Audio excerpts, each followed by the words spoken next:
ಎಲ್ರಿಗೂ ನಮಸ್ಕಾರ ಸ್ನೇಹಿತರೆ. ಆಗಸ್ಟ್ ಮಂತಿನ ಇವತ್ತಿನ ಕರೆಂಟ್ ಅಫೇರ್ಸ್ ಏನು ಅಂತ ನೋಡ್ತಾ ಹೋಗೋಣ.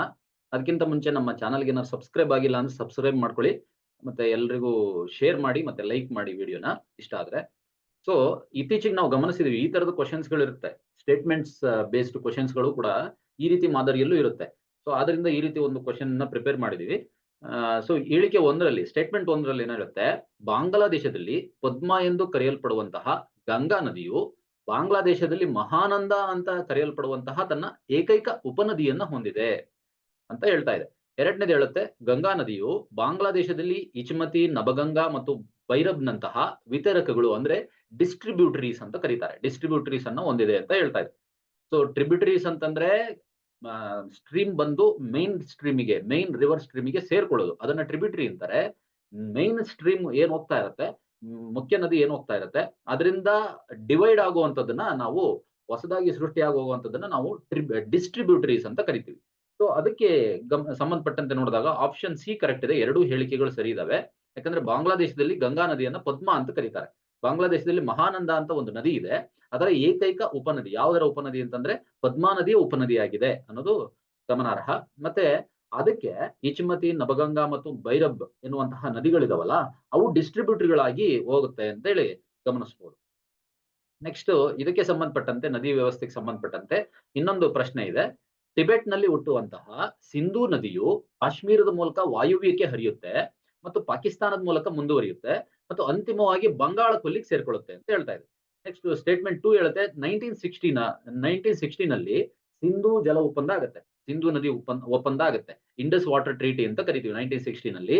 ಇದು ಸಟ್ಲೆಜ್, ರಾವಿ ಮತ್ತು ಚಿನಾಬ್ ನದಿಗಳ ನಿಯಂತ್ರಣವನ್ನ ಭಾರತಕ್ಕೆ ಶೇರ್ ಮಾಡುತ್ತೆ, ಹಂಚುತ್ತೆ ಅಂತ ಹೇಳ್ತಾ ಇದ್ದಾರೆ.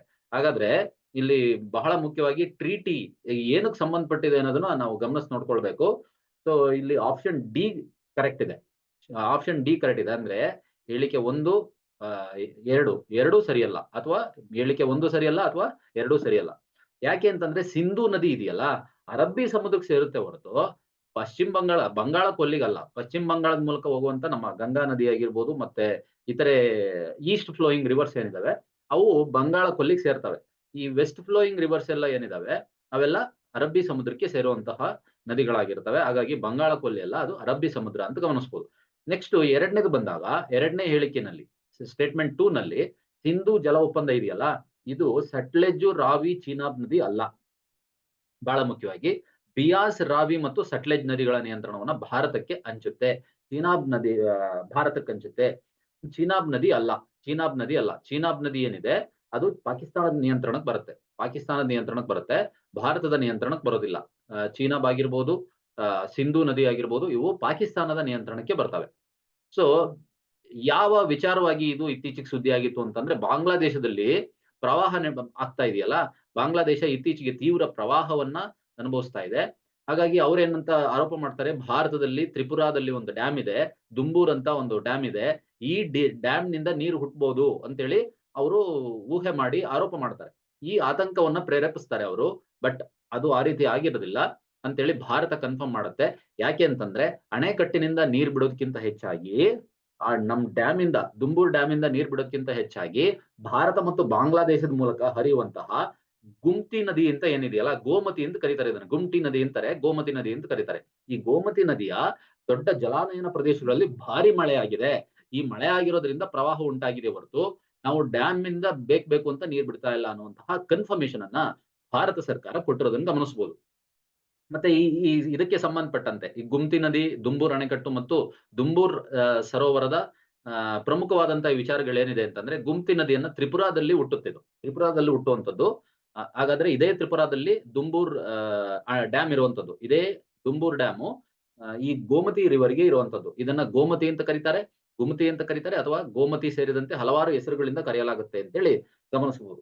ಇದು ಕಂಚಿ ಗ್ಯಾಂಗ್, ಪಿತ್ರಾ ಗ್ಯಾಂಗ್ ಮತ್ತು ಏಕ್ಚಾರಿ ಎನ್ನುವಂತಹ ಹಲವಾರು ಉಪನದಿಗಳನ್ನ, ಟ್ರಿಬ್ಯೂಟರೀಸ್ ಗಳನ್ನ ಹೊಂದಿದೆ ಅನ್ನೋದನ್ನ ಗಮನಿಸ್ತಾ ಹೋಗ್ಬೋದು. ನೆಕ್ಸ್ಟ್ ಈ ದುಂಬೂರ್ ಡ್ಯಾಮ್ ಇದೆಯಲ್ಲ, ಇದು ತ್ರಿಪುರಾದ ಗುಮ್ತಿ ನದಿಗೆ ಕಟ್ಟಿರುವಂತದ್ದು. 30 ಮೀಟರ್ ಎತ್ತರದಲ್ಲಿರುವಂತದ್ದು. ವಿದ್ಯುತ್ ಉತ್ಪಾದನೆ ಮಾಡೋದಕ್ಕೋಸ್ಕರ ಇದನ್ನು ಕೂಡ ಬಳಸ್ತಾರೆ. ವಿವಿಧೋದ್ದೇಶ ಯೋಜನೆಗಳಲ್ಲಿ ಇದನ್ನು ಬಳಸಲಾಗುತ್ತೆ. ಆದ್ರಿಂದ ವಿದ್ಯುತ್ ಉತ್ಪಾದನೆಯಲ್ಲೂ ಕೂಡ ಇದನ್ನ ಬಳಸಲಾಗುತ್ತೆ. ಬಾಂಗ್ಲಾದೇಶಕ್ಕೆ ಇಲ್ಲಿ ಉತ್ಪಾದನೆ ಆದಂತ ವಿದ್ಯುತ್ತನ್ನ 40 ಮೆಗಾವ್ಯಾಟ್ ಸರಬರಾಜು ಮಾಡ್ತಾ ಇದ್ದಾರೆ ಅನ್ನೋದನ್ನ ಗಮನಿಸ್ತಾ ಹೋಗ್ಬೋದು. ನೆಕ್ಸ್ಟ್ ಈ ದುಂಬೂರು ಸರೋವರ ಇದೆಯಲ್ಲ, ಇದು ಎಲ್ಲಿದೆ ಅಂತಂದ್ರೆ ತ್ರಿಪುರಾ ರಾಜಧಾನಿ ಅಗರ್ತಲಾದ ಬಳಿ ಇರುವಂತಹ, ಗಂಡಚೆರ್ರಾದ ಅಗರ್ತಲಾ ಬಳಿ ಇರುವಂತಹ ಈ ಸರೋವರ ಗೋಮತಿ ನದಿಯ ಮೂಲ ಸ್ಥಾನ. ದುಂಬೂರ್ ಲೇಕ್ ಇದೆಯಲ್ಲ, ಲೇಕ್, ಡ್ಯಾಮ್ ಅಲ್ಲ, ಡ್ಯಾಮ್ ಕಟ್ಟಿರುವಂತದ್ದು. ಲೇಕ್ ಮುಂಚೆನೆ ಇತ್ತು, ಲೇಕ್ ಇತ್ತು. ಈ ಲೇಕ್ ಇದೆಯಲ್ಲ, ಇದು ಸರೋವರ ಇದೆಯಲ್ಲ, ಇದು ಗೋಮತಿ ನದಿಯ ಮೂಲ ಉಗಮ ಸ್ಥಾನ. ಈ ನದಿ ಏನಿದೆ, ಈ ನದಿ ರೈಮಾ ಮತ್ತು ಶರ್ಮಾ ನದಿಗಳಿದಾವಲ್ಲ, ಅವುಗಳ ಸಂಗಮದಿಂದ ರೂಪುಗೊಳ್ಳುತ್ತೆ ಅನ್ನೋದನ್ನ ಗಮನಿಸ್ತಾ ಹೋಗ್ಬೋದು.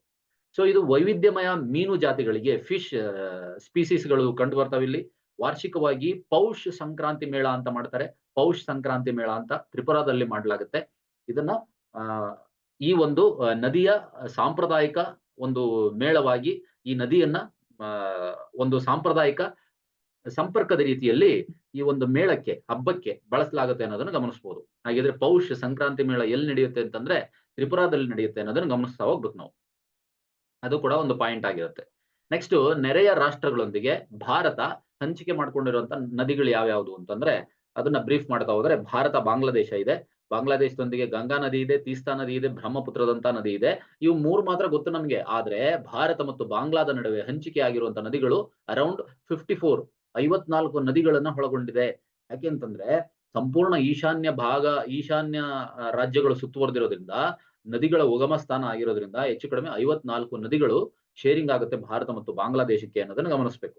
ನೆಕ್ಸ್ಟ್, ಗಂಗಾ ನದಿ ಇದೆಯಲ್ಲ, ಇದಕ್ ಬಂದಾಗ ಗೋಮತಿ ಮತ್ತು ಯಮುನೆ, ಗೋಮತಿ ಮತ್ತು ಯಮುನೆಯಂತಹ ಗಮನಾರ್ಹ ಉಪನದಿಗಳೊಂದಿಗೆ ಪದ್ಮಾ ನದಿಯಾಗಿ ಬಾಂಗ್ಲಾದೇಶ ಕರೆಯುತ್ತೆ. ಬಾಂಗ್ಲಾದೇಶದಲ್ಲಿ ಇದನ್ನ ಪದ್ಮಾ ಅಂತ ಕರೀತಾರೆ. ನೆಕ್ಸ್ಟ್, ತೀಸ್ತಾ ನದಿಗೆ ಬಂದ್ರೆ ಅಸ್ಸಾಂನಲ್ಲಿ ಬ್ರಹ್ಮಪುತ್ರ ಮತ್ತು ಬಾಂಗ್ಲಾದೇಶದ ಜಮುನಾ, ಬಾಂಗ್ಲಾದೇಶಕ್ಕೆ ಬಂದು ಇದು ಜಮುನಾ ಆಗುತ್ತೆ. ಅಸ್ಸಾಂನಲ್ಲಿ ಬ್ರಹ್ಮಪುತ್ರ ಅಂತ ಕರೀತಾರೆ.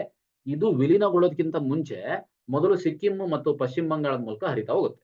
ಅದು ನಾವು ಗಮನಿಸಬಹುದು. ಸಿಕ್ಕಿಂ ಪಶ್ಚಿಮ ಬಂಗಾಳದಲ್ಲಿ ಹರಿದು ನಂತರ ಬಾಂಗ್ಲಾದಲ್ಲಿ ಜಮುನಾ ನದಿಯಾಗಿ ಹೋಗುತ್ತೆ. ಅದನ್ನ ತೀಸ್ತಾ ನದಿ ಅಂತೇಳಿ ಕರೀತಾರೆ, ತೀಸ್ತಾ ರಿವರ್ ಅಂತ ಕರೀತಾರೆ. ಇದನ್ನ ಅಸ್ಸಾಂನಲ್ಲಿ ಬ್ರಹ್ಮಪುತ್ರ ಮತ್ತು ಬಾಂಗ್ಲಾದೇಶದ ಜಮುನಾದೊಂದಿಗೆ ವಿಲೀನಗೊಳ್ಳೋದಕ್ಕಿಂತ ಮುಂಚೆ ಮೊದಲಿಗೆನೆ ಸಿಕ್ಕಿಂ ಮತ್ತು ಪಶ್ಚಿಮ ಬಂಗಾಳದಲ್ಲಿ ಹರಿಯುತ್ತಲ್ಲ, ಆ ಸಿಕ್ಕಿಂ ಮತ್ತು ಪಶ್ಚಿಮ ಬಂಗಾಳದಲ್ಲಿ ಹರಿಬೇಕಾದ್ರೆ ಮಾತ್ರ ಅದನ್ನ ತೀಸ್ತಾ ಅಂತ ಕರೀತಾರೆ. ಓಕೆ, ಬ್ರಹ್ಮಪುತ್ರಕ್ಕೆ ಸೇರ್ಕೊಳ್ಳುತ್ತೆ. ಅನಂತರ ಬಾಂಗ್ಲಾದಲ್ಲಿ ಜಮುನಾ ಅಂತ ಸೇರ್ಕೊಳ್ಳುತ್ತೆ, ಜಮುನಾ ನದಿ ಅಂತ ಕರೀತಾರೆ. ಓಕೆ, ಸಿಕ್ಕಿಂ ಮತ್ತು ಪಶ್ಚಿಮ ಬಂಗಾಳದಲ್ಲಿ ತೀಸ್ತಾ ನದಿ ಇರುತ್ತೆ, ಅದು ಬ್ರಹ್ಮಪುತ್ರಕ್ಕೆ ಸೇರ್ಕೊಳ್ಳುತ್ತೆ, ನಂತರ ಜಮುನಾ ನದಿಯಾಗಿ ಹೋಗುತ್ತೆ ಬಾಂಗ್ಲಾದಲ್ಲಿ. ಸೊ ಅದನ್ನ ಗಮನಿಸಬಹುದು ನಾವು. ನೆಕ್ಸ್ಟ್, ಫೆನಿ ಅಂತ ಇದೆ. ಮೈತ್ರಿ ಸೇತುವೆಯಂತಹ ಗಮನಾರ್ಹ ಮೂಲ ಸೌಕರ್ಯಗಳೊಂದಿಗೆ ಭಾರತ ಮತ್ತು ಬಾಂಗ್ಲಾದೇಶದ ಗಡಿ ಭಾಗದಲ್ಲಿರುವಂತಹ ರಿವರ್ ಇದು ಅನ್ನೋದನ್ನ ಗಮನಿಸಬಹುದು. ಓಕೆ, ನೆಕ್ಸ್ಟ್ ಬಂದಾಗ ಭಾರತ ಮತ್ತು ಚೀನಾಗೆ ಸಂಬಂಧಪಟ್ಟಂತೆ ಬ್ರಹ್ಮಪುತ್ರ ಮತ್ತು ಸಿಂಧೂ ನದಿ ವ್ಯವಸ್ಥೆಗಳನ್ನ ಒಳಗೊಂಡಿರುವಂತದನ್ನ ಗಮನಿಸಬಹುದು. ಬ್ರಹ್ಮಪುತ್ರಕ್ಕೆ ಬರೋಣ. ಚೀನಾದಲ್ಲಿ ಇದನ್ನ ಯಾರ್ಲುಂಗ್ ಚಾಂಗ್ಪೋ ಅಂತ ಕರೀತಾರೆ, ಚಾಂಗ್ಪೋ ರಿವರ್ ಅಂತ ಕರೀತಾರೆ. ಆನಂತರ ಇದು ಬ್ರಹ್ಮಪುತ್ರ ಆಗುತ್ತೆ. ಬಾಂಗ್ಲಾದೇಶವನ್ನ ಪ್ರವೇಶಿಸಕ್ಕಿಂತ ಮುಂಚೆ ನಮ್ಮ ಅರುಣಾಚಲ್ ಪ್ರದೇಶದಲ್ಲಿ ಎಂಟ್ರಿ ಆಗುತ್ತಿದ್ದು, ಅಸ್ಸಾಂ ಮೂಲಕ ಹರಿದು ಬಾಂಗ್ಲಾದೇಶಕ್ಕೆ ಹೋಗುತ್ತೆ. ನೆಕ್ಸ್ಟ್, ಸಿಂಧೂ ನದಿಗೆ ಬಂದಾಗ ಇದು ಟಿಬೆಟ್ ಅಲ್ಲಿ ಹುಟ್ಟುತ್ತೆ. ಟಿಬೆಟ್ ನಲ್ಲಿ ಹುಟ್ಟಿದ್ದು ಕಾಶ್ಮೀರದ ಮೂಲಕ ಪಾಕಿಸ್ತಾನಕ್ಕೆ ಹರಿದು ಹೋಗುತ್ತೆ ಅನ್ನೋದನ್ನ ಗಮನಿಸಬಹುದು. ನೆಕ್ಸ್ಟ್, ಭಾರತ ಪಾಕಿಸ್ತಾನಕ್ಕೆ ಸಂಬಂಧಪಟ್ಟಂತೆ ನೋಡಿದಾಗ ಸಿಂಧೂ ನದಿ, ಈ ಸಿಂಧೂ ನದಿ ವ್ಯವಸ್ಥೆ ಇದೆಯಲ್ಲ, ಟಿಬೆಟ್ ನಲ್ಲಿ ಹುಟ್ಟುತ್ತೆ, ಅನಂತರ ಕಾಶ್ಮೀರದ ಮೂಲಕ ಹರಿದು ಹೋಗುತ್ತೆ, ಅರಬ್ಬಿ ಸಮುದ್ರ ಸೇರ್ಕೊಳ್ಳುತ್ತೆ, ಖಾಲಿ ಆಗುತ್ತೆ ಅಂತಂದ್ರೆ ಸೇರ್ಕೊಳ್ಳುತ್ತೆ. ನೆಕ್ಸ್ಟ್, ಚೀನಾಬ್ ರಿವರ್ ಏನಿದೆಯಲ್ಲ, ಈ ಚೀನಾಬ್ ರಿವರ್ ಹಿಮಾಚಲ್ ಪ್ರದೇಶ ದಲ್ಲಿರುವಂತಹ ಚಂದ್ರ ಮತ್ತು ಭಾಗ ಎನ್ನುವಂತ ಸ್ಟ್ರೀಮ್ಸ್ ಗಳಿದಾವಲ್ಲ, ಆ ಸ್ಟ್ರೀಮ್ಸ್ ಗಳಿಂದ, ಅವುಗಳ ಸಂಗಮದಿಂದ ರೂಪುಗೊಳ್ಳುವಂತಹ ನದಿ ಇದು ಚೀನಾಬ್ ರಿವರ್ ಅಂತೇಳಿ ಗಮನಿಸಬಹುದು. ನಂತರ ಪಾಕಿಸ್ತಾನಕ್ಕೆ ಹರಿದು ಹೋಗುತ್ತೆ. ಈ 1960ರಲ್ಲಿ ಆದಂತಹ ಸಿಂಧೂ ಜಲ ಒಪ್ಪಂದ ಪ್ರಕಾರ ಬಿಯಾಸು, ರಾವಿ ಮತ್ತು ಸಟ್ಲೆಜ್ ನದಿಗಳ ನಿಯಂತ್ರಣ ಯಾರಿಗಿದೆ? ಭಾರತಕ್ಕಿದೆ. ಬಿಯಾಸು, ರಾವಿ ಮತ್ತು ಸಟ್ಲೆಜ್ ರಿವರ್. ಮತ್ತೆ ಸಿಂಧು, ಚೀನಾಬ್, ಜೀಲಂ ಇದಾವಲ್ಲ, ಇವು ಪಾಕಿಸ್ತಾನದ ನಿಯಂತ್ರಣಕ್ಕೆ ಹೋಗುತ್ತೆ, ಪಾಕಿಸ್ತಾನಕ್ಕೆ ಹಂಚಿಕೆ ಮಾಡಲಾಗಿದೆ. ಅವುಗಳ ನಿಯಂತ್ರಣವನ್ನ ಪಾಕಿಸ್ತಾನ ನೋಡ್ಕೊಳ್ಳುತ್ತೆ, ಮ್ಯಾನೇಜ್ಮೆಂಟ್ ನೋಡ್ಕೊಳ್ಳೋದು ಅನ್ನೋದನ್ನ ಗಮನಿಸ್ತಾ ಹೋಗ್ಬೋದು. ಸೊ ಬಿಯಾಸು, ರಾವಿ, ಸಟ್ಲೆಜ್, BRS ಅಂತೇಳಿ ನೆನ್ಪಿಟ್ಕೊಳ್ಳಿ. ಇದು ಭಾರತಕ್ಕೆ ಸಂಬಂಧಪಟ್ಟಿದ್ದು. ಸಿಂಧು, ಚೀನಾಬ್ ಮತ್ತೆ ಝೀಲಂ, SCZ ಇದೇನಿದೆ ಪಾಕಿಸ್ತಾನಕ್ಕೆ ಅನ್ನೋದನ್ನ ಗಮನಿಸ್ಕೊಳ್ಳಿ. ಈ ತರ ಕೋಡ್ ವರ್ಡ್ ಇಟ್ಕೊಂಡು ನೆನಪಿಸ್ಕೊಂಡ್ರೆ ಒಳ್ಳೇದಾಗುತ್ತೆ. BRS ಅನ್ನೋದು ಭಾರತಕ್ಕೆ. ಓಕೆ, ನೆಕ್ಸ್ಟ್, ಭಾರತ ನೇಪಾಳಕ್ಕೆ ಬಂದಾಗ ಹಂಚಿದ ನದಿಗಳಲ್ಲಿ ಕೋಸಿ, ಗಂಡಕ್, ಶಾರದಾ ಅಥವಾ ಕಾಳಿ ನದಿಗಳು ಸೇರ್ಕೊಂಡಿದ್ದಾವೆ. ಇವುಗಳು ಶೇರ್ ಆಗಿರುವಂತಹ ನದಿ, ಭಾರತ ಮತ್ತು ನೇಪಾಳದಲ್ಲಿ ಶೇರ್ ಆಗಿರುವಂತಹ ನದಿಗಳು ಅಂತ ಹೇಳಿ ಗಮನಿಸಬಹುದು. ಕೋಸಿ ನದಿ ಬರೋಣ. ಆಗಾಗ್ಗೆ ಪ್ರವಾಹಕ್ಕೆ ಒಳಗಾಗುತ್ತೆ. ಇದು ಪ್ರವಾಹಕ್ಕೆ ಮಳೆ ಹೆಚ್ಚಾಯ್ತು ಅಂತಂದ್ರೆ ಡ್ಯಾಮೇಜ್ ಕ್ರಿಯೇಟ್ ಮಾಡ್ತಾ ಹೋಗುತ್ತೆ. ಆದ್ರಿಂದ ಇದನ್ನ ಬಿಹಾರದ ಕಣ್ಣೀರಿನ ನದಿ ಅಂತೇಳಿ ಕರೀತಾರೆ. ನಂತರ ಇದು ಗಂಗೆಯ ಪ್ರಮುಖ ಉಪನದಿಯಾಗಿ ಹೋಗುತ್ತೆ, ಟ್ರಿಬ್ಯೂಟರಿ ಆಗಿ ಗಂಗೆಗೆ ಸೇರ್ಕೊಳ್ಳುತ್ತೆ. ನೆಕ್ಸ್ಟ್ ಗಂಡಕಿಗೆ ಬಂದಾಗ ಟಿಬೆಟ್ ನಲ್ಲಿ ಹುಟ್ಟುತ್ತೆ, ನೇಪಾಳ ಮತ್ತು ಭಾರತದ ಮೂಲಕ ಹರಿತಾ ಹೋಗುತ್ತೆ ಅನ್ನೋದನ್ನ ಗಮನಿಸಬಹುದು. ನೆಕ್ಸ್ಟ್ ಮತ್ತು ಗಂಗೆಯೊಂದಿಗೆ ಇದು ಕೂಡ ವಿಲೀನ ಆಗುತ್ತೆ ಅನ್ನೋದನ್ನ ಗಮನಿಸಬಹುದು. ನೆಕ್ಸ್ಟ್ ಶಾರದಾ ಮತ್ತು ಕಾಳಿ ನದಿಗೆ ಬನ್ನಿ. ಇದು ಭಾರತ ಮತ್ತು ನೇಪಾಳ ಗಡಿಯಲ್ಲಿ ಹರಿಯುತ್ತೆ, ಬಾರ್ಡರ್ ನಲ್ಲಿ ಹರಿಯುತ್ತೆ. ಅದರ ಮೂಲ ಇದೆಯಲ್ಲ, ಅದ್ರ ಬಗ್ಗೆ ಎಲ್ಲಿ ಹುಟ್ಟುತ್ತೆ, ಇದರ ಮೂಲ ಏನು ಅನ್ನೋದ್ರ ಬಗ್ಗೆ 1860 ನಲ್ಲಿ ಸುಗೌಲಿ ಅಂತೇಳಿ ಒಂದು ಒಪ್ಪಂದವನ್ನ ಮಾಡ್ಕೊಂಡಿದ್ದಾರೆ. ಬಿಫೋರ್ ಇಂಡಿಪೆಂಡೆನ್ಸ್ ಈ ನದಿಯ ಬಗ್ಗೆ ಭಾರತ ಮತ್ತು ನೇಪಾಳದ ನಡುವೆ ಒಪ್ಪಂದ ಆಗಿದೆ ಅನ್ನೋದು ಗಮನಿಸ್ತಾ ಹೋಗ್ಬೋದು. ನೆಕ್ಸ್ಟ್ RBI ಇತ್ತೀಚೆಗೆ ಒಂದು ಸಿಸ್ಟಮ್ ಅನ್ನ ಇಂಟರ್ಫೇಸ್ ಅನ್ನ ಇಂಟ್ರೊಡ್ಯೂಸ್ ಮಾಡಿದೆ, that is unified lending interface ಅಂತೇಳಿ. ಇದು ಭಾರತದ ಡಿಜಿಟಲ್ ಮೂಲಸೌಕರ್ಯದಲ್ಲಿ ಯಾವ ಹೊಸ ಟ್ರಿನಿಟಿಯ ಭಾಗವಾಗಿದೆ ಅನ್ನೋದನ್ನ ಗಮನಿಸಬೇಕು. ಇದರಲ್ಲಿ ಆಪ್ಷನ್ ಬಂದು ಬಿ ಇರುತ್ತೆ, ಜಾಮ್ UPI ULI ಅಂತೇಳಿ ಕರಿತೀವಿ. ಜಾಮ್ ಅಂತಂದ್ರೆ ಜನಧನ್ ಆಧಾರ್ ಮೊಬೈಲ್, UPI ಅಂತಂದ್ರೆ ಯೂನಿಫೈಡ್ ಪೇಮೆಂಟ್ ಇಂಟರ್ಫೇಸ್ ಅಂತೇಳಿ ಕರಿತೀವಿ. ULI ಅಂತೇಳಿ ಸಾಲ ಕೊಡೋರ್ಗೋಸ್ಕರ ಒಂದು ಇಂಟರ್ಫೇಸ್ ತಗೊಂಡ್ಬಂದಿದ್ದಾರೆ, that is unified lending interface ಅಂತ. ಈ ಯೂನಿಫೈಡ್ ಲೆಂಡಿಂಗ್ ಇಂಟರ್ಫೇಸ್ ಏನಿದೆ ಭಾರತದ ಡಿಜಿಟಲ್ ಮೂಲಸೌಕರ್ಯದಲ್ಲಿ ಹೊಸ ಟ್ರಿನಿಟಿಯ ಭಾಗವಾಗಿದೆ ಅನ್ನೋದನ್ನ ಗಮನಿಸ್ತಾ ಹೋಗ್ಬೋದು. ಇದರಲ್ಲಿ ಜನಧನ್ ಆಧಾರ್ ಮೊಬೈಲ್ ಏನಿದೆ ಇದು ಬಹಳ ಪ್ರಮುಖವಾದಂತಹ ಪಾತ್ರವನ್ನು ವಹಿಸುತ್ತೆ. ಯಾಕೆಂತಂದ್ರೆ ಮೂರನ್ನು ಲಿಂಕ್ ಮಾಡಿರೋದ್ರಿಂದ ಬಹಳ ಬೇಗ ಕನೆಕ್ಷನ್, ಆಕ್ಸೆಸಿಬಿಲಿಟಿ ಈಸಿ ಆಗಿರುತ್ತೆ ಅನ್ನೋದನ್ನ ಗಮನಿಸಬಹುದು. ಮತ್ತೆ UPI ಏಕೀಕೃತ ಪಾವತಿ ಇಂಟರ್ಫೇಸ್ ಅಂತ ಏನ್ ಕರಿತೀವಿ, ಯೂನಿಫೈಡ್ ಪೇಮೆಂಟ್ ಇಂಟರ್ಫೇಸ್ ಅಂತ, ಮತ್ತೆ ULI ಯೂನಿಫೈಡ್ ಲೆಂಡಿಂಗ್ ಇಂಟರ್ಫೇಸ್ ಅಂತ ಏನ್ ಕರಿತೀವಿ, ಇತ್ತೀಚೆಗೆ ಇಂಟ್ರೊಡ್ಯೂಸ್ ಮಾಡಿರೋದು. ಇವು ದೇಶದ ಡಿಜಿಟಲ್ ಹಣಕಾಸು ಸೇವೆಗಳಲ್ಲಿ, ಡಿಜಿಟಲ್ ಫೈನಾನ್ಷಿಯಲ್ ಸರ್ವಿಸಸ್ ಅಲ್ಲಿ ಅತ್ಯಂತ ಗಮನಾರ್ಹ ಪ್ರಗತಿಯನ್ನ ಪ್ರತಿನಿಧಿಸುತ್ತೆ ಅನ್ನೋದನ್ನ ಹೇಳ್ತಾ ಹೋಗ್ಬೋದು. ಅದಕ್ಕೆ ಸಂಬಂಧಪಟ್ಟಂತೆ ಇನ್ನೊಂದು ಪ್ರಶ್ನೆಯನ್ನ ನೋಡೋಣ. ಯೂನಿಫೈಡ್ ಲೆಂಡಿಂಗ್ ಇಂಟರ್ಫೇಸ್ ಅನ್ನ ಪ್ರಾಥಮಿಕವಾಗಿ ರೈತರು ಮತ್ತು MSMEಗಳಿಗೆ ಸುಲಭ ಸಾಲದ ಪ್ರವೇಶವನ್ನ ಸುಲಭಗೊಳಿಸೋದಿಕ್ಕೆ, ಕಾಗದದ ಕೆಲಸವನ್ನ ಕಡಿಮೆ ಮಾಡುವ ಮೂಲಕ, ಮೌಲ್ಯಮಾಪನ ಸಮಯವನ್ನ ಕಡಿಮೆ ಮಾಡಿ ಈ ಒಂದು ಉದ್ದೇಶಕ್ಕೆ ವಿನ್ಯಾಸಗೊಳಿಸಲಾಗಿದೆ ಅನ್ನೋದನ್ನ ಗಮನಿಸಬಹುದು. ಹೇಳಿಕೆ 2 ಬಂದಾಗ ಸ್ಟೇಟ್ಮೆಂಟ್ 2 ನಲ್ಲಿ ಯೂನಿಫೈಡ್ ಲೆಂಡಿಂಗ್ ಇಂಟರ್ಫೇಸ್ ಹಣಕಾಸು ಮತ್ತು ಹಣಕಾಸು ಅಲ್ಲದ ಡೇಟಾ ಸೇರಿದಂತೆ, ಫೈನಾನ್ಷಿಯಲ್ ನಾನ್ ಫೈನಾನ್ಷಿಯಲ್ ಡೇಟಾ ಸೇರ್ಕೊಂಡಂತೆ ಬಹು ಮೂಲಗಳಿಂದ, ಡಿಫರೆಂಟ್ ಸೋರ್ಸಸ್ ಗಳಿಂದ ಡೇಟಾವನ್ನ ಕ್ರೋಢೀಕರಣ ಮಾಡುವಂತಹ ಕೆಲಸವನ್ನ ಮಾಡ್ತಾ ಹೋಗುತ್ತೆ ಅನ್ನೋದನ್ನ, ಕನ್ಸಾಲಿಡೇಟ್ ಮಾಡ್ತಾ ಹೋಗುತ್ತೆ ಅನ್ನೋದನ್ನ ಗಮನಿಸಬಹುದು. ನಂತರ ಆದ್ರೆ ಪ್ರವೇಶ, ಆಕ್ಸೆಸಿಬಿಲಿಟಿ ಇದೆಯಲ್ಲ, ಅದು ಕನ್ಸೆಂಟ್ ಬೇಸ್ಡ್ ಇರಲ್ಲ, ಸಮ್ಮತಿ ಆಧಾರಿತವಾಗಿರೋದಿಲ್ಲ ಅಂತೇಳಿ ಸ್ಟೇಟ್ಮೆಂಟ್ 2 ಹೇಳ್ತಾ ಇದೆ. ಸಮ್ಮತಿ ಆಧಾರಿತವಾಗಿರೋದಿಲ್ಲ ಅಂತಂದ್ರೆ ನಮಗೆ ಡಿಜಿಟಲ್ ಪೇಮೆಂಟ್ ಅಲ್ಲಿ ಅಥವಾ ಡಿಜಿಟಲ್ ಟ್ರಾನ್ಸಾಕ್ಷನ್ಸ್ ಅಲ್ಲಿ ಒಂದು ಅರ್ಥ ಇರೋದಿಲ್ಲ. ಹಾಗಾಗಿ ಯಾವುದೇ ಡಿಜಿಟಲ್ ಟ್ರಾನ್ಸಾಕ್ಷನ್ಸ್ ಗಳು ಯಶಸ್ವಿಯಾಗಿ ನಿರ್ವಹಣೆ ಆಗ್ಬೇಕು ಅಂತಂದ್ರೆ ಕನ್ಸೆಂಟ್ ಬೇಸ್ಡ್ ಇರಬೇಕು, ಒಪ್ಪಿಗೆ ಆಧಾರಿತವಾಗಿ ನೆಕ್ಸ್ಟ್ ಪೇಜಿಗೆ ಮೂವ್ ಆಗುವಂತಹ ವ್ಯವಸ್ಥೆ ಇರಬೇಕು. ಆ ರೀತಿ ಇದ್ದಾಗ ಮಾತ್ರ ಸೇಫ್ ಮೋಡ್ ಇರುತ್ತೆ. ಹಾಗಾಗಿ ನಾವು ಆಪ್ಷನ್ ಎ ನೋಡಿದಾಗ ಸ್ಟೇಟ್ಮೆಂಟ್ 1 ಮಾತ್ರ ಕರೆಕ್ಟ್ ಇದೆ ಅನ್ನೋದನ್ನ ಗಮನಿಸಬಹುದು. ಸ್ಟೇಟ್ಮೆಂಟ್ 2 ಮಾತ್ರ ರಾಂಗ್ ಇರುತ್ತೆ. ಯಾಕೆ ಅಂತಂದ್ರೆ ಕನ್ಸೆಂಟ್ ಬೇಸ್ಡ್ ವ್ಯವಸ್ಥೆ ಇರುತ್ತೆ, ಕನ್ಸೆಂಟ್ ಬೇಸ್ಡ್ ಆಧಾರಿತವಾಗಿರುತ್ತೆ ಅನ್ನೋದನ್ನ ಗಮನಿಸ್ತಾ ಹೋಗ್ಬೋದು. ಸೊ ಫಸ್ಟ್ ಒನ್ ಮಾತ್ರ ಕರೆಕ್ಟ್ ಇರುತ್ತೆ. ನೆಕ್ಸ್ಟ್ ಇನ್ನೊಂದು ವಿಚಾರವನ್ನ, ಈ ಒಂದು ಯೂನಿಫೈಡ್ ಲೆಂಡಿಂಗ್ ಇಂಟರ್ಫೇಸ್ಗೆ ಸಂಬಂಧಪಟ್ಟಂತೆ ಏನೇನು ವಿಚಾರಗಳನ್ನು ನೋಡ್ತಾ ಹೋಗೋಣ. ಪ್ರಮುಖವಾದಂತ ವಿಚಾರಗಳು. ಭಾರತೀಯ ರಿಸರ್ವ್ ಬ್ಯಾಂಕು ಭಾರತದ ಸಾಲ ವಲಯ ಇದೆಯಲ್ಲ, ಕ್ರೆಡಿಟ್ ಏರಿಯಾ ಏನಿದೆ, ಕ್ರೆಡಿಟ್ ಸೆಕ್ಟರ್ ಏನಿದೆ, ಇದನ್ನ ಕ್ರಾಂತೀಕರಣಗೊಳಿಸೋದಕ್ಕೋಸ್ಕರ, ರೆವಲ್ಯೂಷನಲೈಸ್ ಮಾಡೋದಕ್ಕೋಸ್ಕರ ರಾಷ್ಟ್ರೀಯ ಮಟ್ಟದಲ್ಲಿ ಏಕೀಕೃತ ಸಾಲದ ಇಂಟರ್ಫೇಸ್, ಯೂನಿಫೈಡ್ ಲೆಂಡಿಂಗ್ ಇಂಟರ್ಫೇಸ್ ಅನ್ನುವಂತಹ ವ್ಯವಸ್ಥೆಯನ್ನ ಪ್ರಾರಂಭ ಮಾಡಿದೆ. ಆರಂಭದಲ್ಲಿ 2023ರಲ್ಲಿ ಇದನ್ನ ಪ್ರಾಯೋಗಿಕ ಯೋಜನೆಗಾಗಿ ಪರಿಚಯ ಮಾಡ್ತಾರೆ. ಇದನ್ನ 2023ರಲ್ಲೇ ಪರಿಚಯ ಮಾಡ್ತಾರೆ.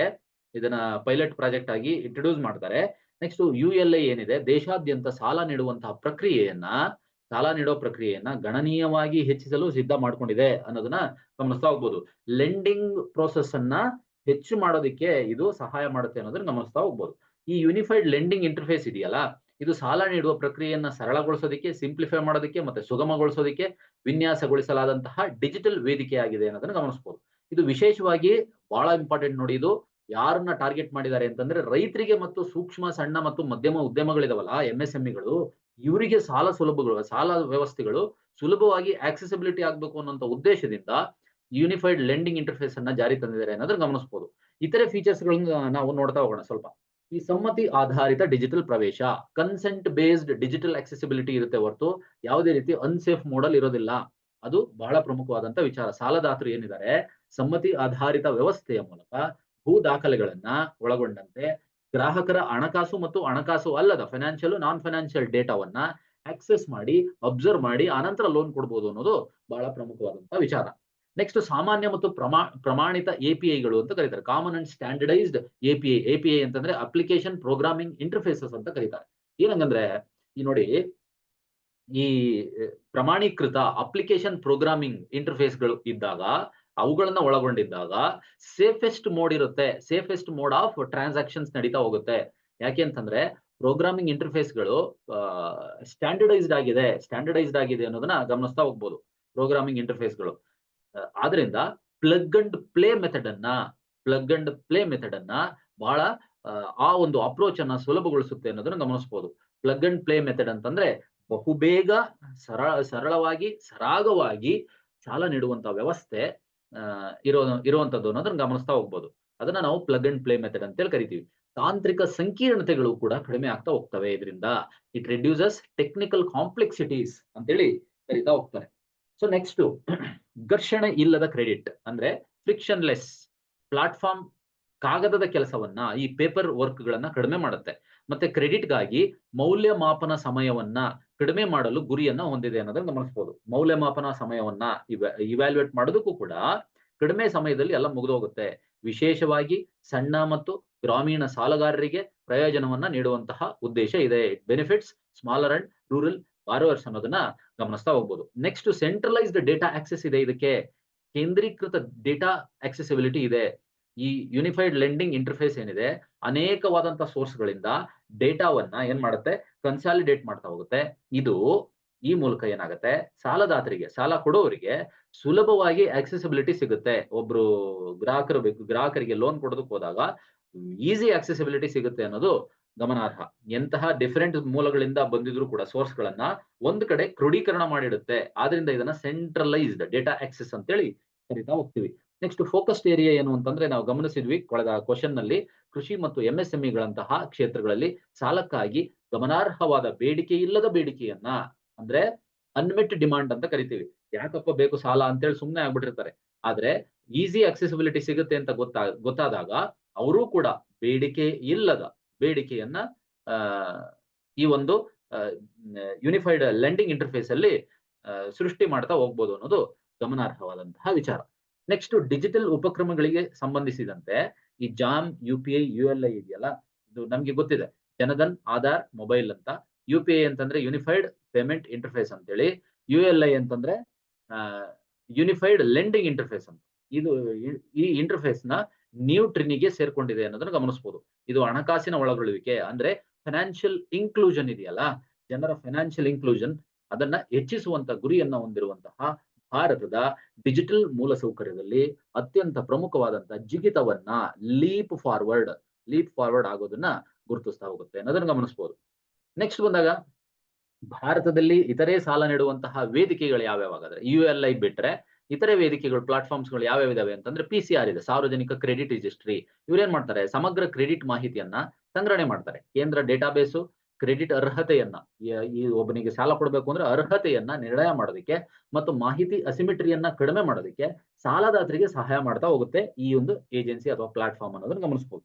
ಖಾತೆ ಸಂಗ್ರಾಹಕ ಅಂದ್ರೆ ಅಕೌಂಟ್ ಅಗ್ರಿಗೇಟರ್ ಅಗ್ರಿಗೇಟರ್ ಫ್ರೇಮ್ವರ್ಕ್ ಅಂತ ಕರಿತೀವಿ. RBI ಕಂಟ್ರೋಲ್ಡ್ ಅಥವಾ ಸಮ್ಮತಿ ಆಧಾರಿತ ಕನ್ಸೆಂಟ್ ಬೇಸ್ಡ್ ಪ್ಲಾಟ್ಫಾರ್ಮ್ ಇದೆಯಲ್ಲ, ಇದೇನಾಗುತ್ತೆ, ಗ್ರಾಹಕರು ತಮ್ಮ ಹಣಕಾಸಿನ ಡೇಟಾವನ್ನ ಸಂಸ್ಥೆಗಳಿಗೆ ಏನ್ ಮಾಡ್ಬೋದು, ಶೇರ್ ಮಾಡ್ಕೊಳ್ಳೋದಕ್ಕೆ ಅನುಮತಿ ಕೊಡುತ್ತೆ. ಸಾಲದಾತರಿಗೆ ಈ ಮೂಲಕ ಅನುಮತಿ ಕೊಟ್ಟಾಗ ಏನಾಗುತ್ತೆ, ಸಾಲದಾತರಿಗೆ ಅಂದ್ರೆ ಸಾಲ ನೀಡೋರಿಗೆ ಈಸಿ ಆಕ್ಸೆಸ್ ಸಿಗುತ್ತೆ. ಒಬ್ಬರ ಡೇಟಾ ಈಸಿ ಆಕ್ಸೆಸ್ ಸಿಗುತ್ತೆ, ನೋಡ್ಬಿಟ್ಟು ಇಮಿಡಿಯೇಟ್ ಆಗಿ ಸಾಲ ಕೊಡುವಂತ ವ್ಯವಸ್ಥೆ ಮಾಡ್ಕೋಬಹುದು. ಸೊ ಈ ರೀತಿಯಾದಂತಹ ವ್ಯವಸ್ಥೆಯನ್ನ ನಾವು ಅಕೌಂಟ್ ಅಗ್ರಿಗೇಟರ್ ಅಂತ ಹೇಳಿ ಕರಿತೀವಿ. ನೆಕ್ಸ್ಟ್, ಕ್ರೆಡಿಟ್ ಮಾಹಿತಿ ಕಂಪನಿಗಳು ಅಂತ ಬಂದಾಗ, ಕ್ರೆಡಿಟ್ ಮಾಹಿತಿ ಕಂಪನಿಗಳು, ಈ ಕ್ರೆಡಿಟ್ ಇನ್ಫಾರ್ಮೇಶನ್ ಕಂಪನೀಸ್ ಅಂತ ಬಂದಾಗ ಸಿಬಿಲ್ ಅಂತ ಇದೆ, ಈಕ್ವಿಫ್ಯಾಕ್ಸ್ ಅಂತ ಇದೆ, ಎಕ್ಸ್ಪೇರಿಯನ್ ಅಂತ ಇದೆ. ಇಂತಹ ಎಂಟಿಟಿಗಳೇನಿದಾವೆ ಇವರು ವ್ಯಕ್ತಿಗಳು ಮತ್ತು ವ್ಯವಹಾರಗಳ ಮೇಲೆ ಕ್ರೆಡಿಟ್ ಮಾಹಿತಿಯನ್ನ ನಿರ್ವಹಣೆ ಮಾಡ್ತಾ ಹೋಗ್ತಾರೆ, ಕ್ರೆಡಿಟ್ ಇನ್ಫಾರ್ಮೇಶನ್ ಅನ್ನ ನಿರ್ವಹಿಸ್ತಾ ಹೋಗ್ತಾರೆ ಮತ್ತೆ ಪ್ರೊವೈಡ್ ಮಾಡ್ತಾ ಹೋಗ್ತಾರೆ ಅನ್ನೋದನ್ನ ಗಮನಿಸಬಹುದು. Next trade receivables discounting system ಅಂತೇಳಿ ಕರಿತೀವಿ. ಈ MSMEಗಳು ತಮ್ಮ ವ್ಯಾಪಾರ ಕರಾರುಗಳನ್ನ ಕಾಂಪಿಟೇಟಿವ್ ರೇಟ್ ಅಲ್ಲಿ ಬಿಡ್ ಮಾಡೋದಕ್ಕೆ ಅಂತ ಹೋದಾಗ ಅದಕ್ಕೆ ಅನುವು ಮಾಡಿಕೊಡುವಂತಹ ಒಂದು ಎಲೆಕ್ಟ್ರಾನಿಕ್ಸ್ ಪ್ಲಾಟ್ಫಾರ್ಮ್ ಅಂತೇಳಿ ಗಮನಿಸ್ತಾ ಹೋಗ್ಬೋದು. ಟ್ರೇಡ್ ರಿಸೀವಬಲ್ಸ್ ಡಿಸ್ಕೌಂಟಿಂಗ್ ಸಿಸ್ಟಮ್ ಅಂತ. ನೆಕ್ಸ್ಟ್ ಇನ್ನೊಂದು ಕಾನ್ಸೆಪ್ಟ್ ಇದೆ ನೋಡಿ, ಪೀರ್ ಟು ಪೀರ್ ಅಂತ ಕರೀತಾರೆ. Peer to peer lending platforms ಅಂತ ಕರೀತಾರೆ. ಏನ್ peer to peer lending platforms ಅಂದ್ರೆ ಫೇರ್ಸೆಂಟ್, ಲೆಂಡ್ ಬಾಕ್ಸ್ ನಂತಹ ಕೆಲವು ಆನ್ಲೈನ್ ಪ್ಲಾಟ್ಫಾರ್ಮ್ಸ್ ಗಳು ಇದಾವೆ. ಈ ಪ್ಲಾಟ್ಫಾರ್ಮ್ಸ್ ಗಳು ಏನ್ ಮಾಡ್ತವೆ, ವ್ಯಕ್ತಿಗಳು ಪರಸ್ಪರವಾಗಿ ನೇರವಾಗಿ ಹಣವನ್ನ ಸಾಲವಾಗಿ ನೀಡೋದಕ್ಕೆ ಮತ್ತು ಎರವಲು ಪಡೆಯೋದಕ್ಕೆ ಅನುಮತಿ ಮಾಡ್ತಾ ಕೊಡ್ತವೆ ಅನ್ನೋದನ್ನ ನೋಡ್ಬೋದು. ಈ ವ್ಯಕ್ತಿಗಳು ಸಾಲ ಕೊಡ್ಬೇಕು ಅಂತಂದಾಗ ನೇರವಾಗಿ ಸಾಲ ವ್ಯವಸ್ಥೆಯನ್ನ ಮಾಡುವಂತಹ ಒಂದು ಸೌಲಭ್ಯ ಇರುತ್ತೆ. ಈ ಒಂದು ಪ್ಲಾಟ್ಫಾರ್ಮ್ ಅನ್ನ ಪೀರ್ ಟು ಪೀರ್ ಪ್ಲಾಟ್ಫಾರ್ಮ್ ಅಂತೇಳಿ ಕರೀತಾರೆ, P2P ಅಂತ ಕರೀತಾರೆ. ನೆಕ್ಸ್ಟ್ ಡಾಕ್ಟರ್ ಸೋಮನಾಥನ್ ಕುರಿತು ಈ ಕೆಳಗಿನ ಹೇಳಿಕೆಗಳನ್ನ ಪರಿಗಣಿಸಿ. ಡಾಕ್ಟರ್ ಸೋಮನಾಥನ್ ಅವರು ತಮಿಳುನಾಡು ಕೇಡರ್ನ IAS ಅಧಿಕಾರಿಯಾಗಿದ್ದು ಅವರು ಭಾರತದ ಕ್ಯಾಬಿನೆಟ್ ಕಾರ್ಯದರ್ಶಿಯಾಗಿ ಅಧಿಕಾರವನ್ನ ವಹಿಸಿಕೊಂಡಿದ್ದಾರೆ. ನೆಕ್ಸ್ಟ್ ರಾಜೀವ್ ಗೌಬಾ ಅವರ ನಂತರ ಕ್ಯಾಬಿನೆಟ್ ಕಾರ್ಯದರ್ಶಿ ಆದ್ರು ಇವರು ಅಂತೇಳಿ ಹೇಳ್ತಾ ಇದೆ. ನೆಕ್ಸ್ಟ್ ತಮಿಳುನಾಡಿನಲ್ಲಿ GST ಮತ್ತು ಚೆನ್ನೈ ಮೆಟ್ರೋ ಯೋಜನೆಯಲ್ಲಿ ಅವರು ಪ್ರಮುಖ ಪಾತ್ರವನ್ನು ವಹಿಸಿದ್ದಾರೆ ಅಂತೇಳಿ. ನೋಡಿ ಆಪ್ಷನ್ 3 ಎಲ್ಲದೂ ಕರೆಕ್ಟ್ ಇದೆ, ಎಲ್ಲಾ ಸ್ಟೇಟ್ಮೆಂಟ್ಸ್ ಕೂಡ ಕರೆಕ್ಟ್ ಇದೆ ಎಲ್ಲವೂ ಕೂಡ. ಇವರು ತಮಿಳುನಾಡಿನವರು, Tamil Nadu cadre IAS officer. So ಇತ್ತೀಚೆಗೆ ಡಾಕ್ಟರ್ ಸೋಮನಾಥನ್ ಅವರು ಕ್ಯಾಬಿನೆಟ್ ಕಾರ್ಯದರ್ಶಿಯಾಗಿ ನೇಮಕ ಆಗಿದ್ದಾರೆ. ಇವರಿಗಿಂತ ಮುಂಚೆ ಶ್ರೀ ರಾಜೀವ್ ಗೌಬಾ ಇದ್ರು, ಈಗ ಡಾಕ್ಟರ್ ಸೋಮನಾಥನ್ ಅವರು ಬಂದಿದ್ದಾರೆ. ನೆಕ್ಸ್ಟ್ ಆಸ್ನಾ ಚಂಡಮಾರುತ ಸೈಕ್ಲೋನ್ ಏನಿದೆ ಇದರ ಕುರಿತು ಏನ್ ಹೇಳುತ್ತೆ ನೋಡೋಣ.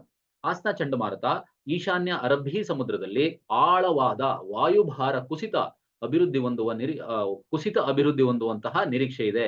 ವಾಯುಭಾರ ಕುಸಿತ ಏನಿದೆ ಅದು ಎಕ್ಸ್ಪ್ಯಾನ್ಷನ್ ಆಗ್ತಾ ಹೋಗುತ್ತೆ.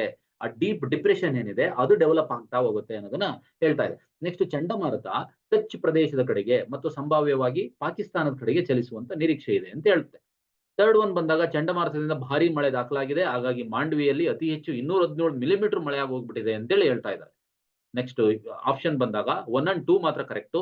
3 ಆಪ್ಷನ್ಸ್ ಅಲ್ಲಿ ನೋಡಿ ಗಮನಿಸಿ, 217 ಅಲ್ಲ, ಆಲ್ರೆಡಿ 388 ಮಿಲಿಮೀಟರ್ ಮಳೆ ಆಗಿದೆ, ಸಿಕ್ಕಾಬಟ್ಟೆ ಮಳೆ ಆಗಿದೆ ಅನ್ನೋದನ್ನ ಗಮನಿಸಬಹುದು. ಇದು ಆಸ್ನಾ ಸೈಕ್ಲೋನ್ ಎಫೆಕ್ಟ್ ಅಂತೇಳಿ ಗಮನಿಸ್ತಾ ಹೋಗ್ಬೋದು ಅರಬ್ಬಿ ಸಮುದ್ರದಲ್ಲಿ.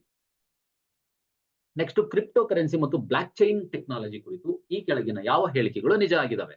ಕ್ರಿಪ್ಟೋ ಕರೆನ್ಸಿ ವಹಿವಾಟುಗಳನ್ನ ಬ್ಲಾಕ್ ಚೈನ್ ಎಂಬ ಸಾರ್ವಜನಿಕ ಲೆಡ್ಜರ್ ನಲ್ಲಿ ರೆಕಾರ್ಡ್ ಮಾಡಿ ಇಡ್ತಾರೆ, ದಾಖಲಿಸ್ತಾರೆ. ಇದನ್ನ ಕೇಂದ್ರೀಕೃತ ಪ್ರಾಧಿಕಾರವು ನಿರ್ವಹಿಸುತ್ತೆ ಅಂತೇಳಿ ಹೇಳ್ತಾ ಇದೆ. ನೆಕ್ಸ್ಟ್ ಈ ಬ್ಲಾಕ್ ಚೈನ್ ಟೆಕ್ನಾಲಜಿ ಏನಿದೆ ಇದು ಯಾವುದೇ ಒಂದು ಘಟಕವು ಹಿಂದಿನ ವಹಿವಾಟುಗಳನ್ನ ಬದಲಾವಣೆ ಮಾಡೋದಕ್ಕೆ ಅಥವಾ ಅಳಿಸೋದಿಕ್ಕೆ ಸಾಧ್ಯ ಇಲ್ಲ. ಯಾವುದೇ ಒಂದು ಎಂಟಿಟಿ ಬಂದ್ರೆ ಹಿಂದೆ ಆಗಿರುವಂತ ಟ್ರಾನ್ಸಾಕ್ಷನ್ಸ್ ಏನಿದೆ ಅದನ್ನ ಚೇಂಜ್ ಮಾಡ್ಬಿಡೋದು ಅಥವಾ ಅದನ್ನ ಡಿಲೀಟ್ ಮಾಡ್ಬಿಡೋದು ಇದು ಈ ತರ ಮಾಡೋದಕ್ಕೆ ಸಾಧ್ಯ ಇಲ್ಲ ಅಂತಿದೆ. ಸೊ ಹೆಚ್ಚಿನ ಭದ್ರತೆ, ಸೇಫೆಸ್ಟ್ ಸೆಕ್ಯೂರಿಟಿ ಇದೆ ಟ್ರಾನ್ಸಾಕ್ಷನ್ಸ್ ಮಾಡೋದಕ್ಕೆ ಅಂತೇಳಿ ಸೆಕೆಂಡ್ ಪಾಯಿಂಟ್ ಹೇಳ್ತಾ ಇದೆ. ಥರ್ಡ್ ಪಾಯಿಂಟ್ ಬಂದಾಗ ಭಾರತದಲ್ಲಿ ಕ್ರಿಪ್ಟೋ ಕರೆನ್ಸಿಗಳನ್ನ ಕಾನೂನು ಟೆಂಡರ್ ಅಂತೇಳಿ ಗುರುತಿಸಿದ್ದಾರೆ, ಕಾನೂನು ಮಾನ್ಯತೆ ಕೊಟ್ಟಿದ್ದಾರೆ ಅಂತ ಹೇಳ್ತಾ ಇದೆ. ಮತ್ತು ದೈನಂದಿನ ವಹಿವಾಟುಗಳಿಗೆ ವ್ಯಾಪಕವಾಗಿ ಇದನ್ನ ಸ್ವೀಕಾರ ಮಾಡ್ತಾ ಇದ್ದಾರೆ. It is accepted for everyday transaction widely ಅಂತೇಳಿ ಥರ್ಡ್ ಪಾಯಿಂಟ್ ಹೇಳುತ್ತೆ. ಥರ್ಡ್ ಸ್ಟೇಟ್ಮೆಂಟ್ ನೋಡಿ, 2 ಮಾತ್ರ, ಸೆಕೆಂಡ್ ಒನ್ ಮಾತ್ರ ಕರೆಕ್ಟ್ ಇದೆ, ಸೆಕೆಂಡ್ ಸ್ಟೇಟ್ಮೆಂಟ್ ಮಾತ್ರ ಕರೆಕ್ಟ್ ಇದೆ. ಯಾಕೆ ಅಂತಂದ್ರೆ ಕ್ರಿಪ್ಟೋ ಕರೆನ್ಸಿ ಟ್ರಾನ್ಸಾಕ್ಷನ್ಸ್ ಇದೆಯಲ್ಲ ಇದು ಕೇಂದ್ರೀಕೃತ ಪ್ರಾಧಿಕಾರ ಅಲ್ಲ, ವಿಕೇಂದ್ರೀಕೃತ, ಸೆಂಟ್ರಲೈಸ್ಡ್ ಅಥಾರಿಟಿ ಇಲ್ಲ, ಇದಕ್ಕೆ ಡಿಸೆಂಟ್ರಲೈಸ್ಡ್ ಮಾಡ್ತಾ ಹೋಗಿದ್ದಾರೆ ಅನ್ನೋದನ್ನ ಗಮನಿಸಬಹುದು. ಮತ್ತೆ ಥರ್ಡ್ ಯಾಕೆ ರಾಂಗ್ ಆಗಿದೆ ಅಂತಂದ್ರೆ ಭಾರತದಲ್ಲಿ ಕಾನೂನು ಟೆಂಡರ್ ಅಂತೇಳಿ ಗುರುತಿಸಿದ್ದಾರೆ ಅಂತ ಹೇಳ್ತಾ ಇದೆ. ಭಾರತದಲ್ಲಿ ಕಾನೂನು ಮಾನ್ಯತೆ ಇದಕ್ಕಿಲ್ಲ. It is not recognised as, crypto currencies are not recognised as legal tendering in our country ಅನ್ನೋದು ಬಹಳ ಪ್ರಮುಖವಾದಂತ ವಿಚಾರ ಅನ್ನೋದನ್ನ ಗಮನಿಸಬಹುದು. ಸೊ ಇಷ್ಟು ಸ್ನೇಹಿತರೆ ಇವತ್ತಿನ ಕರೆಂಟ್ ಅಫೇರ್ಸ್ ಆಗಿತ್ತು. ಎಲ್ರಿಗೂ ಇಷ್ಟು ಈ ಒಂದು ಇತ್ತೀಚಿನ ಮಾದರಿ ಏನಿದೆಯಲ್ಲ ಈ ಮಾದರಿಯಲ್ಲಿ ನೀವು ಪ್ರಶ್ನೆಗಳನ್ನ ಅಥವಾ ಒಂದು ಕಾನ್ಸೆಪ್ಟ್ ಅನ್ನ ಪ್ರಶ್ನೆ ಪತ್ರಿಕೆ ಈ ರೀತಿ ಬರ್ಬೋದು ಅನ್ನೋದನ್ನ ಗೆಸ್ ಮಾಡ್ತಾ ಹೋಗ್ಬೇಕು. ಸೊ ಬರುತ್ತೆ direct questions, simple questions, simple MCQs ಬರುತ್ತೆ. ಒಂದು 10-20 ಇರುತ್ತೆ, ಒಂದು 10%, 20%, 30% ತನಕನೂ ಕವರ್ ಮಾಡ್ತಾರೆ. ಹೆಚ್ಚು ಕಡಿಮೆ ಆಯ್ತು ಅಂತಂದ್ರೆ 40% ತನಕನೂ ಕವರ್ ಮಾಡ್ತಾರೆ. ಬಟ್ ಈ ರೀತಿ ಪ್ರಶ್ನೆಗಳು ಕೂಡ ಇತ್ತೀಚಿನ ಟ್ರೆಂಡ್ ಆಗಿದೆ ಅನ್ನೋದು ಬಹಳ ಪ್ರಮುಖವಾಗಿರುವಂತದ್ದು. ಸೊ ಈ ರೀತಿ ನಾವು ಅಧ್ಯಯನ ಮಾಡ್ತಾ ಹೋಗುತ್ತದೆ ಬಹಳ ಪ್ರಮುಖವಾಗಿರುತ್ತೆ. ಇದಿಷ್ಟು ಇವತ್ತಿನ ಕರೆಂಟ್ ಅಫೇರ್ಸ್ ಆಗಿತ್ತು. ಸೊ ನಮ್ಮ ಚಾನಲ್ಗೆ ಸಬ್ಸ್ಕ್ರೈಬ್ ಆಗಿಲ್ಲ ಅಂದ್ರೆ ಸಬ್ಸ್ಕ್ರೈಬ್ ಮಾಡ್ಕೊಳ್ಳಿ. ಇಷ್ಟ ಆದ್ರೆ ಎಲ್ರಿಗೂ ಶೇರ್ ಮಾಡಿ ಮತ್ತೆ ಲೈಕ್ ಮಾಡಿ. ಎಲ್ರಿಗೂ ಧನ್ಯವಾದಗಳು. ನೆಕ್ಸ್ಟ್ ಕರೆಂಟ್ ಅಫೇರ್ಸ್ ಅಲ್ಲಿ ಸಿಗ್ತಾ ಹೋಗೋಣ. ಧನ್ಯವಾದ.